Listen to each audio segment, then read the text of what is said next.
Mahal sa KKK family, Katrina, Chris Lawrence at Katie. Hanggang ngayon maraming fans ang nagsishipping, nag-wish na sana mabuo ang kanilang pamilya. Pero hanggang kailan kaya ito? Dahil until now naman ay hindi pa sigurado kay Chris Lawrence. Dahil until now ay meron pa rin siyang girlfriend. Pero unti-unti nang nagbabago ang tadhana, ika nga nila. Dahil napapansin na ng karamihan na parang bumabalik na ang feelings ni Chris Lawrence at Katrina Halili. Para ba kay Katie ito o para mabuo na ang kanilang pamilya?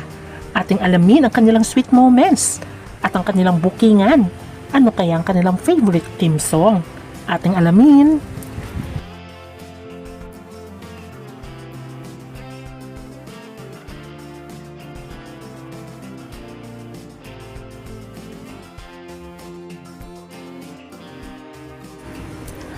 Once upon a time ay may nagmahalan Katrina Halili at Chris Lawrence. Sila ay nagkita sa isang concert sa Amerika, kung saan ay inamin nila doon sila unang nagtagpo. Sila ay na-starstruck at talaga nagkaroon ng feelings sa isa't isa. Kaya naman nabuo ang kanilang pagmamahalan. At dahil sa pagmamahalang yun, kahit punong-puno ng kontrobersya noon si Katrina, dahil noon sa isang skandalo ay nanatiling nandun si Chris Lawrence sa kanya. At nagkaroon nga sila ng isang baby na ang pangalan ay Katherence or Katie in short. Marami ang na-inspire sa kanilang love story dahil marami ring pinagdaanan si Katrina sa buhay niya. At nandun lagi si Chris Lawrence. Pero unfortunately, sila ay naghiwalay. Although inamin nga ni Chris Lawrence na nais niya na talagang pakasalan si Katrina, umayaw lang si Katrina dahil sa tingin niya ay hindi pa sila handa pareho emotionally, financially at spiritually. Kaya sila ay naghiwalay. Pero naging co-parenting naman sila kay Katie.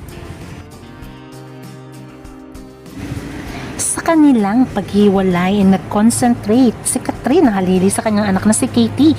Although nagkaroon din siya ng karelasyon, pero unfortunately namatay ang kanyang boyfriend. Kaya ngayon ay mas pinipili niya na lang maging single. Samantalang si Chris Lawrence ay nagkaroon din ng anak sa iba, sa non-showbiz personality. At nagkaroon nga sila ng isang anak na si Lyric. Pero okay naman ang relasyon ni Katrina at ang mommy ni Lyric na si Joyce. Makikita naman sa larawan na magkakasama sila. At napamahal na rin itong si Lyric kay Katrina Halili. Makikita nga parang family picture. O diba naman napaka-sweet?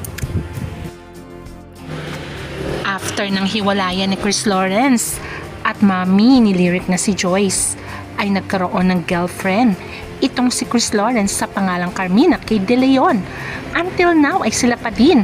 Yan ang sinasabi ng kanyang girlfriend sa social media kahit maraming nagkaklamor na magkabalikan na itong si Chris Lawrence, Katrina Halili para mabuo ang kanilang pamilya. Pero ayon nga sa sources, itong si Carmina K. De Leon ay may anak pala sa pagdadalaga na 2 babae. Kaya nga sabi nga nila bakit hindi nalang balikan ni Chris Lawrence ang kanyang mag-ina. At least yun, totoong anak niya. Pero sabi nga natin ay sila lang ang nakakaalam. Dahil ang sinasabi nga ni Carmina na for content lang ang ginagawa nitong si Chris Lawrence at ni Katrina Halili. Dahil sila pa rin daw hanggang ngayon. Pero makikita naman sa social media post ni KL na walang pinopost tungkol kay Carmina. At lagi nga rin siya nagpo-post at nagko-comment sa mga larawan ni Katrina at sa mga post ng kanyang mag-ina. Kaya ang mga fans napapaisip tuloy kung ano nga ba ang totoo. Kaya nga sa simpleng galawan nitong si Katrina at si Chris Lawrence ay kikiligin ka talaga at masasabi mo nandun pa rin ang pagmamahal nila sa isa't isa. Especially kahit nasa US si Chris Lawrence ay binigyan niya ng flowers o bouquet ang kanyang mag-ina nung Valentine's. Kaya naman wini-wish ng mga fans sa magkabalikan na lang sila. At napapansin din sa bawat kilos ni Chris Lawrence ay laging meron siyang message kay Katrina na I got you. O diba naman ilang beses na itong naririnig sa kanya at lagi niyang sinasabi kay Katrina. At mukhang si Katrina ay kinikilig na rin. Siguro nga hindi maiwasan na kiligin sila sa isa't isa kasi nandun pa rin ang feelings. Ano sa tingin nyo? Pansin nyo ba? At syempre, hindi lamang si Catherine Halili ang kinikilig, especially si Chris Lawrence dahil ilang beses na itong nahuli ang nakatingin at kinikilig lagi kay Catherine Halili. Kayo nang humusga, di ba? Pareho naman silang may feelings pa sa isa't isa base sa kilos nila at masaya lamang sila pag sila ay magkasama. Kaya naman sana ay mabuo na ang napag-isipan na ni Chris Lawrence kung sino nga bang pipiliin niya, si Carmina ba o ang kanyang pamilya? What do you think? Bukod sa madaming ang bumibili sa Katie's Palm na nilaunch na Katrina para sa kanyang anak na si Katie at tinulungan na rin siya ni Chris Lawrence para magbenta sa US, ay maraming blessings na dumating sa KKK family. Dahil nasa US ngayon si Chris Lawrence para sa series of concert tours. Since nasa Amerika si Chris Lawrence, in-announce na nga ng producer ng concert ni Chris Lawrence na magkakaroon na ng concert tour ang KKK family sa US. Kaya naman nag-umapaw ang blessing sa kanila na sinabi nga rin ni Chris Lawrence na lucky charm niya si Katrina at si Katie. At alam niyo ba kung ano laging kinakanta ni Chris Lawrence kay Katrina noon? Ay kinakanta niya lagi ang I Swear.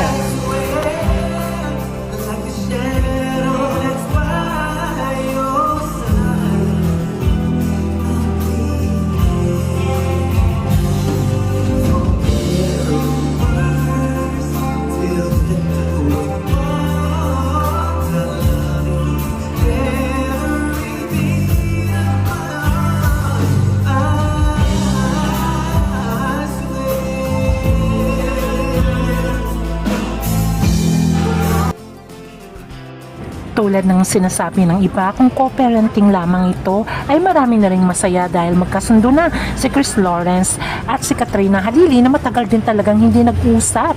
Ngayon ay masaya na ang pamilya KKK at for sure si Katie ang pinakamasaya sa pagbabati ng kanyang mama at papa, and hoping nga na talagang mabuo ang kanilang relasyon para magkaroon na nga ng buong pamilya si Katie. Pero nga kay Katrina at kay Chris Lawrence na yon. Samantalang si Chris Lawrence ay may karelasyon pa ngayon. Sana ma-realize niya kung sino nga bang importante sa kanya. Gusto niyo ba ng buong pamilya kasamang kanyang mag-ina? Na alam din naman natin na si Katrina ay mapagmahal din sa kanyang anak na si Lyric, kahit anak niya ito si ibang babae. Kaya itong ating aabangan ang KKK family kung forever bang magiging happy. Hanggang sa muli, bye!